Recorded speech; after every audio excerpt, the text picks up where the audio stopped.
நீங்களே சொல்லிட்டீங்க, கேள்வியும் கேட்டீங்க, பதிலும் சொல்லிட்டீங்க. அதனால அவர் ஊழல்வாதி என்பதற்கு அவர் பணம் கட்டுறது சாட்சி. நீங்க நீதிமன்றமே தீர்ப்பு கொடுத்துருது. சார், அவர் எங்க வெளியில் வந்திருக்காரு? ஏதோ ஒரு கட்சி ஆரம்பிச்சாரு, அவ்வளவுதான். ஒரு சம்பவம் நடந்து போச்சு, நடக்க முடியாத ஒரு சம்பவம் நடந்து போச்சு. அந்த சம்பவத்துல இருந்து 72 நாட்கள் வீட்டு விட்டே வரல.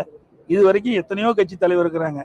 ஆனா ஒரு சம்பவம் நடைபெற்ற பிறகு அதை துணிந்து நின்று அதற்குண்டான தீர்வு காணுவதுதான் ஒரு அரசியல் கட்சியுடைய தலைவருடைய கடமையா இருக்கும். ஆனா கட்சி ஆரம்பிச்சுட்டு ஒரு துயரமான சம்பவம் ஏற்பட்ட உடனே 72 நாட்கள் வெளியிலே வரல. ஆபீஸை மூடிட்டாங்க 5 நாள். யாருமே கிடையாது. கட்சி இருக்குதா இல்லையாங்கிற நிலை ஏற்பட்டு விட்டது. இதுதான் நிலைமை, தமிழ்நாட்டுடைய நிலைமை.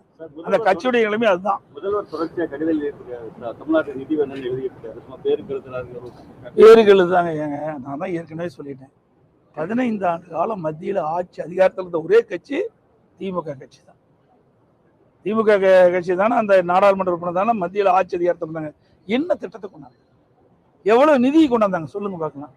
நாங்கள் சொல்லிருக்கோம், நடந்தாய் வாழி காவிரி திட்டம் 14,000 கோடி கொண்டு வந்திருக்கோம். அண்ணா திமுக ஆட்சியில ஒடுக்கப்பட்ட கோரிக்கையை மத்திய அரசு ஏற்று அறிவிச்சது. அதை கூட நடைமுறைப்படுத்த மறுக்கிறாங்க. மத்திய அரசு இந்த தமிழ்நாடு அரசு மறுக்குதுங்க. இந்த ஆண்டு கூட அந்த நீர்வளத்துறை அமைச்சருடைய அந்த கொள்கை குறிப்பில் இடம்பெற்றிருக்குது.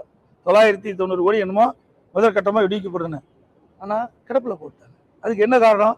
அண்ணா திமுக கொண்டு வந்த அதிமுக தேர்தல் அறிக்கையில் இடம்பெற்று அதிமுக ஆட்சியில மத்திய அரசு பெறப்பட்ட திட்டம் என்ற ஒரே காரணத்திற்காக முடக்கி இருக்கிறாங்க. இது 14,000 கோடி மத்திய அரசு கொடுத்தது தானே. ஆனா மத்திய அரசுல எந்த திட்டம் வழின்னு சொல்றதுக்கு என்ன காரணம்?